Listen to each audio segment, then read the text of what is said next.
Shalom, family. Barakatah to the Father of Lights. Peace and blessings to the Son and Big Brother of the Kingdom, Yahweh Shai. Peace and power to the throne of King David. Peace and blessings to the royal house. I want to talk to y'all out there today who are in pain. Yeah. I don't know why it's in my spirit, but a lot of y'all are in pain right now. You try to rejoice. You try to get on with your life. You try to, you try to avoid the process, and you try to look for a brighter day. But for some of y'all, it just ain't working. And what I'm going to tell you today is not to take away your pain. It's to give you a useful tool to move through that pain. Because if you don't have pain, you can never learn the lesson where you can be better. See, the Most High processes us through pain. He allows things to happen to us that usually come on us, not by him, but by our own free will. Dumbass decisions, right? If you look at your life right now, all of the decisions that you chose, good or bad, landed you where you are. Now, can we blame the Most High for that? No, can't. Right? Well, I didn't know the Most High back to that. Hey, man, it might be true. Still don't make it his fault, though. Well, you don't understand. This person did this to me and that person did that. Well, I do understand that. I done been hurt too, stabbed in the back, ran over. Hey, we all had that, right? But how do you learn from that, though? How do you learn? See, if you don't go through the pain process, you never learn how to make better decisions. Right?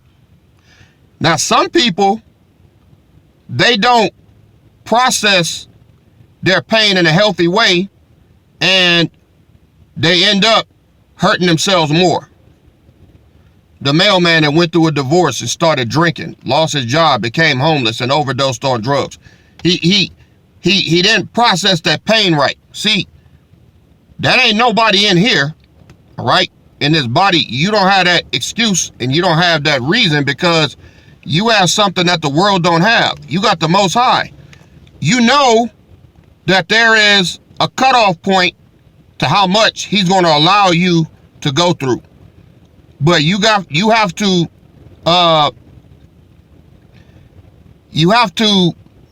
allow that pain to mold you into who you're supposed to be. All right. Now, go to the scriptures.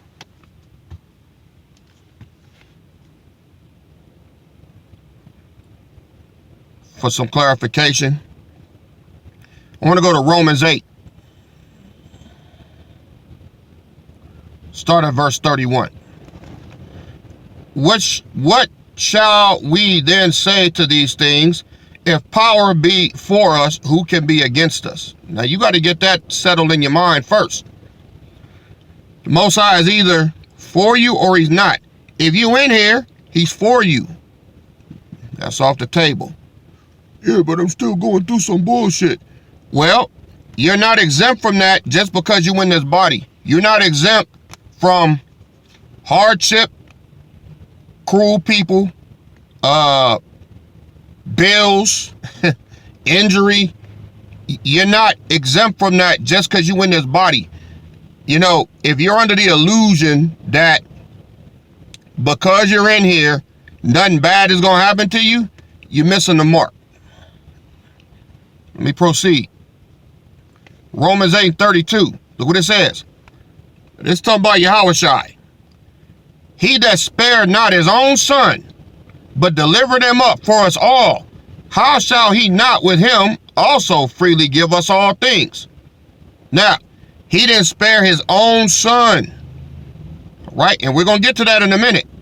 Who shall lay anything to the charge of the power's elect? Now, this is going to the northern kingdom, but it can go for you too in the royal house. It is the power that justifieth, right? Who is he that condemneth? It is a Mashiach that died, yea, rather, that is risen again, who is even at the right hand of the power, who also maketh intercession for us. Right? Now, I want to take us to those of y'all that have your lost books, right? The Lost Books app, right? We're going to go to the first book of Adam and Eve. All right. Some of you newbies on here, we go to the expanded writings in the Lost Book. We don't just stay in the 66 books of the Bible, because there's a whole lot more meat out there that a lot of y'all are not privy to, because your punk ass pastors won't go in there. They won't go in the Apocrypha. They won't go in the Lost Books. They won't go in the Book of Jasher. They won't go into the apocalyptic books. They don't go in nothing. No, we don't go in those books. We stay right with the 66 books. And that's exactly why your dumb ass keep getting tripped up. They think that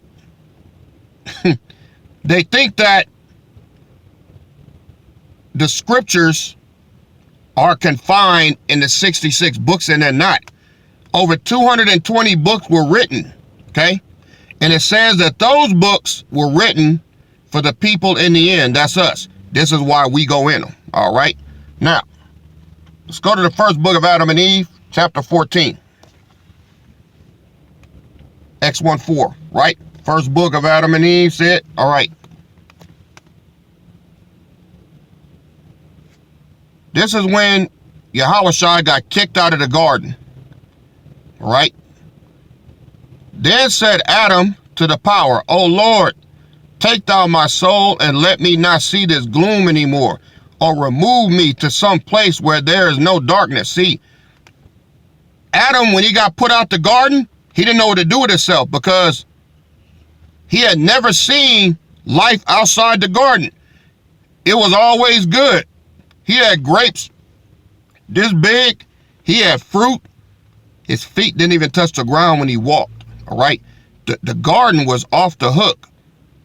But when he sinned and ate of the tree of the knowledge of good and evil, like the Father told him not to do, he lost all that.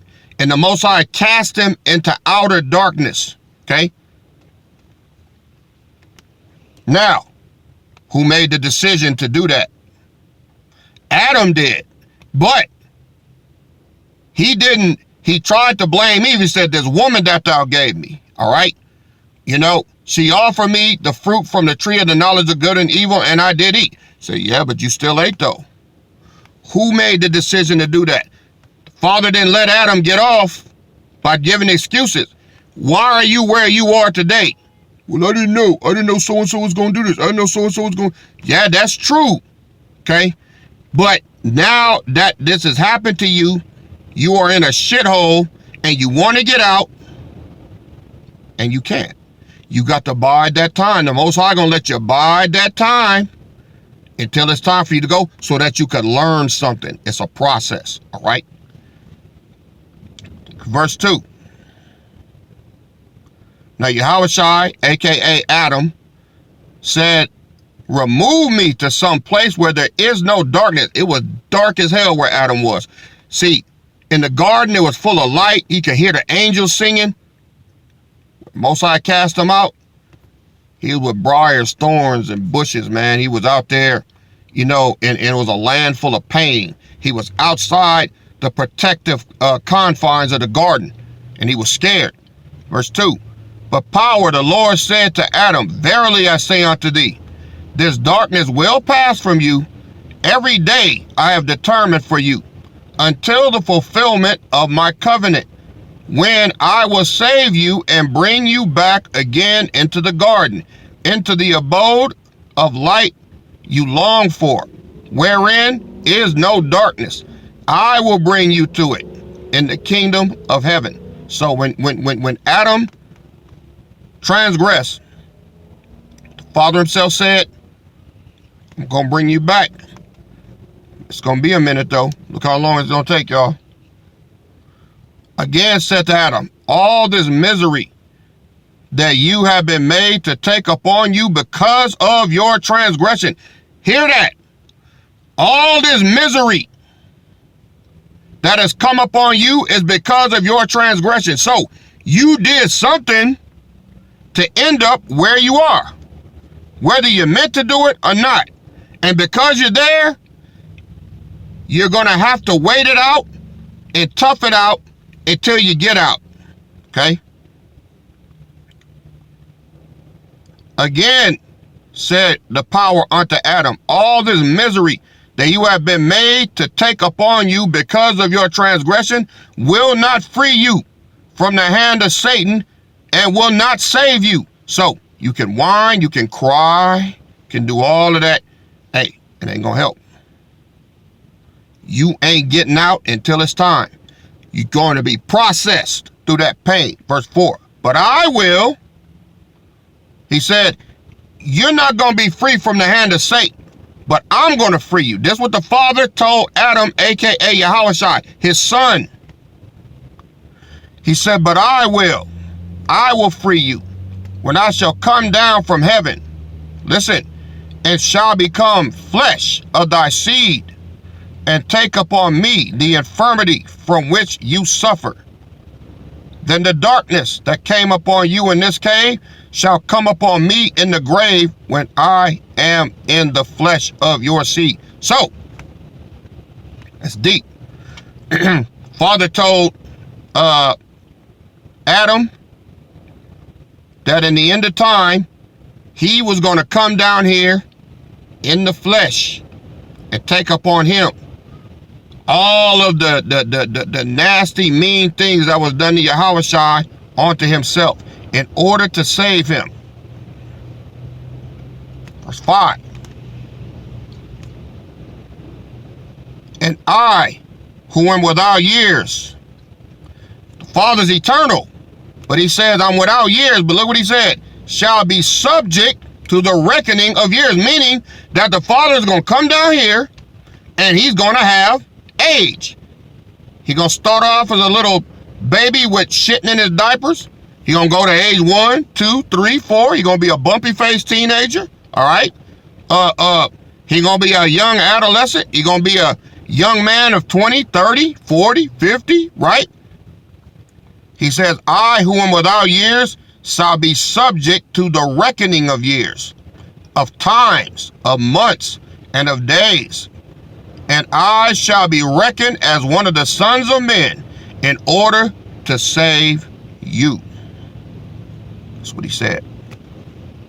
He said, I'm going to have to do all that to save you because of what you did in the garden.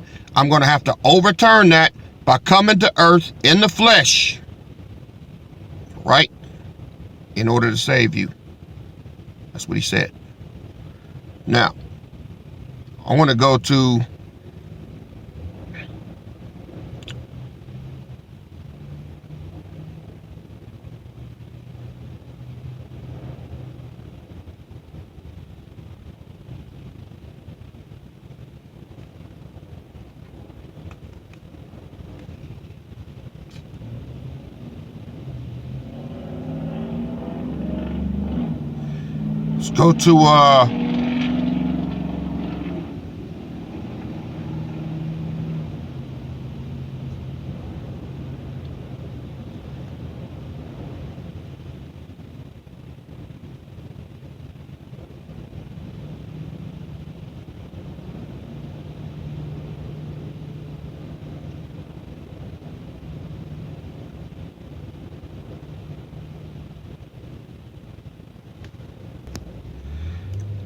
right, let's go to our first book of Adam, chapter 3.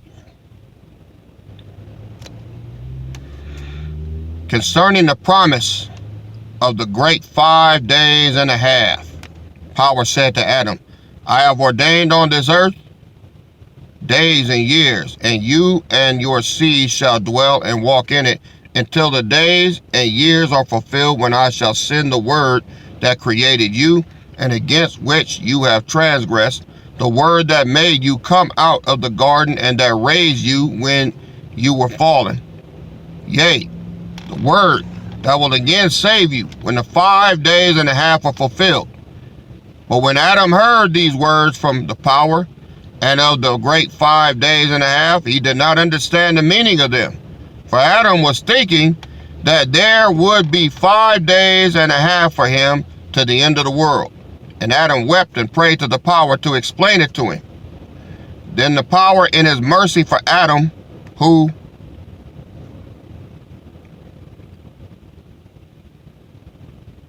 these damn commercials.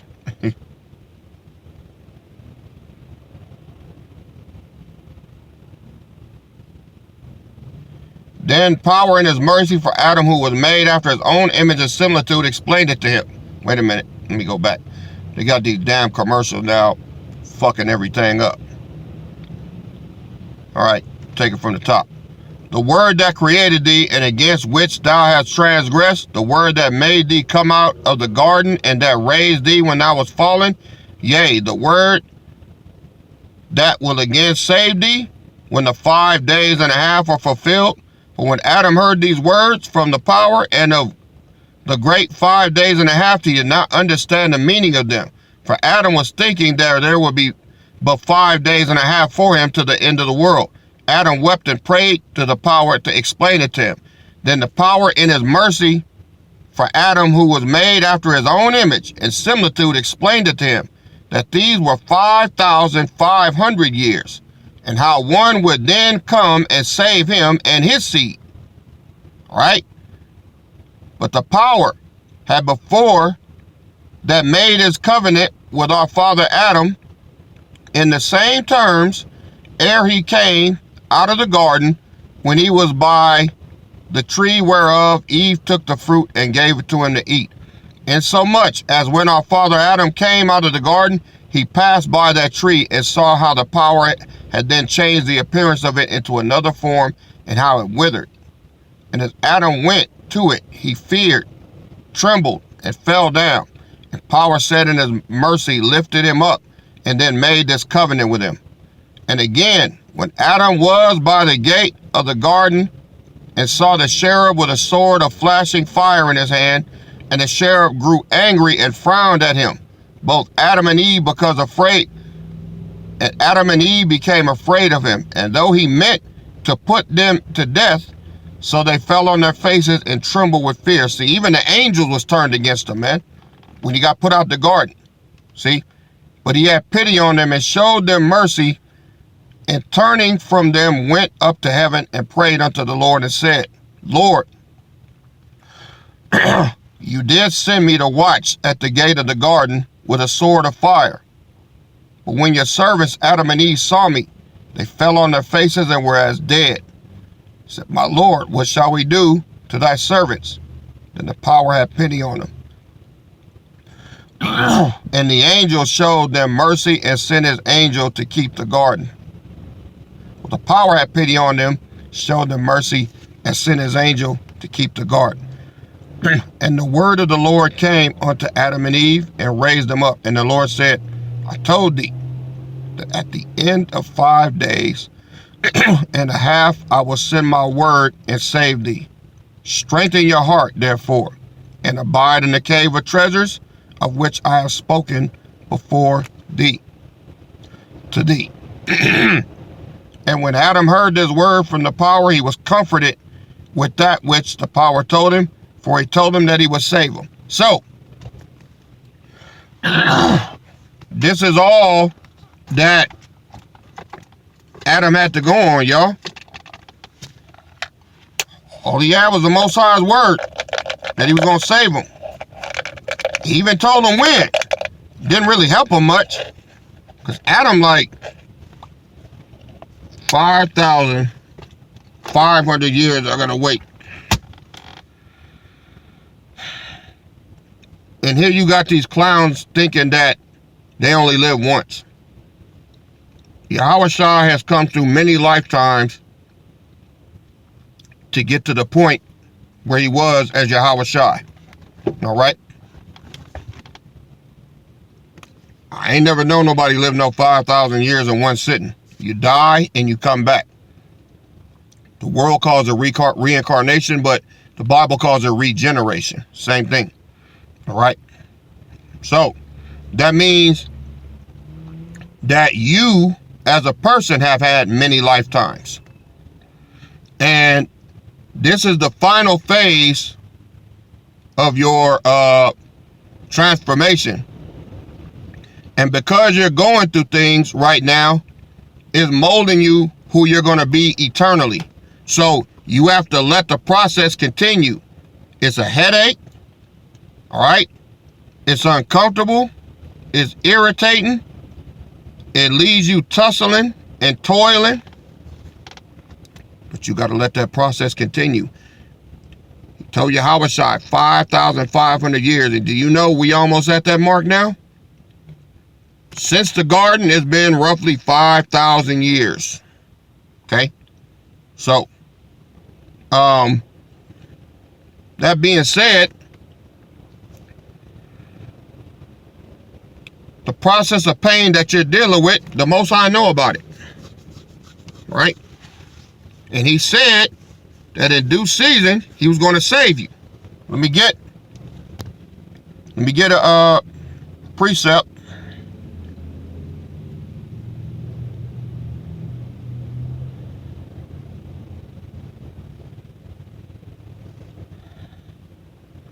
First Peter chapter 5.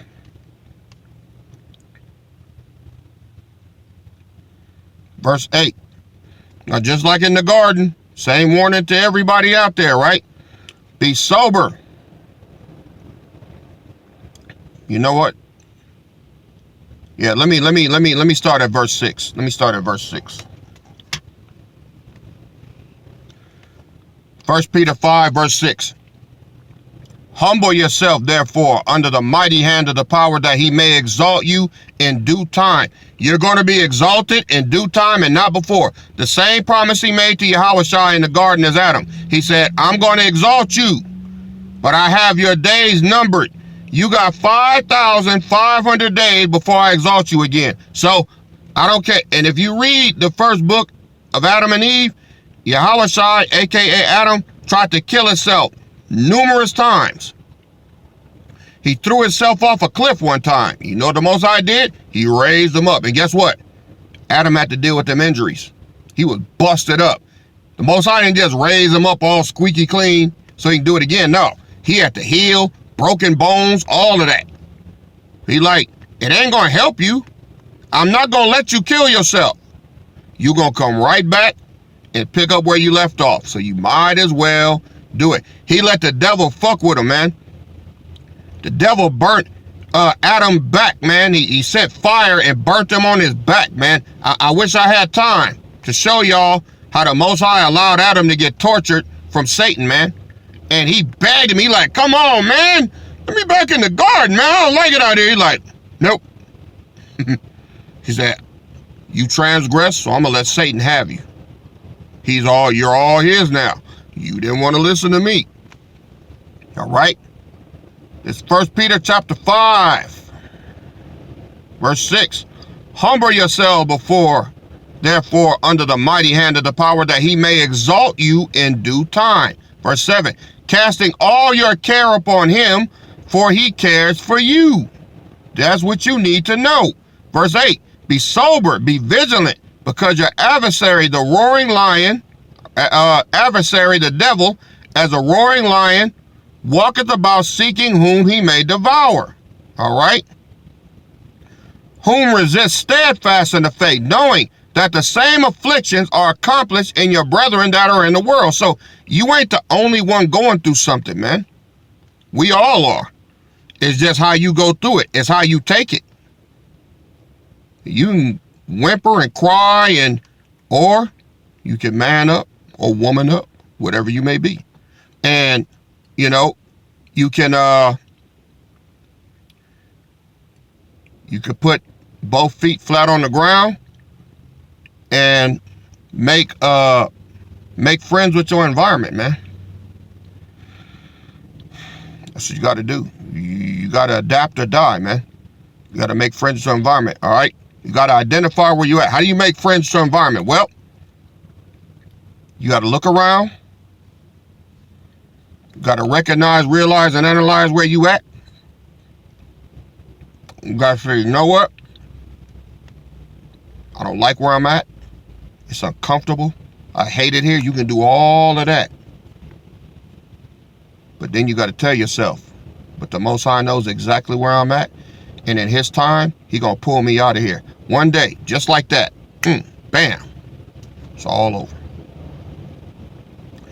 But you got to outlast the bullshit. Right? Now, that's what I want to, this the hook right here. 1 Peter chapter 5, verse 10. But the power of all grace, who have called us unto his eternal glory by Hamashiach Yahushai, after, listen here, after that you have suffered a while, make you perfect, establish, strengthen, and settle you. That's what this process of pain is going to do. It's going to establish you and settle you. You went in one way and you're going to come out another. The pain is going to kill the person that you were so that you can give birth to the person that you're going to become. That's what it's for. But when you kill something, it's painful to kill something, right? So you got to remember that. So when you're going through this rough time, he's killing something in you. And the more you fight it, the more he knows it's alive. You know, I got the guy that does my shirts, T, right? You know, his testimony, man, he's a good brother, but in his youth, you know, he grew up not too far from where I came up, of Figueroa. He was a gangbanger, you know, robbed banks, did all kind of shit. Did 10 years in the federal penitentiary? But if you saw him, you wouldn't know it. He was he was from the red side, right? And he wasn't no joke, man, but he told me stories, man, and you know how he used to be and how that 10 years turned him into a totally different person now. He a two-striker. So he said he was out the other day and these dudes rolled on him. Hey, what's up, man? You know, banging on him, right? So he's like, hey, bro, hey, man, I'm, you know, hey, they can call him a bitch. They can do whatever they want. He's like, hey, you know, but 20 years ago, oh, they'd have been pushing up Daisy. They'd have got a dirt nap, you know. But that pain of losing all that time, it changed him. He a family man now, drive his little van, pick his kids up. He like fucking, you know, he like Michael Brady. But it took that process of pain to get him to the point where now he knows that he can't just be popping off like that. All right?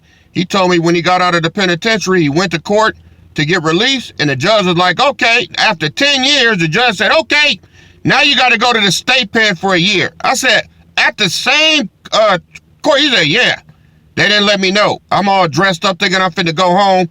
They sent me to the state pen after that. I'm like, damn. Yeah, Cali is grimy, man. You know, they grimy. They some cold motherfuckers. But yeah. But that's a good brother, man. He do me solid on them shirts. We've been rocking now for almost 4 years. And yeah. But he got changed.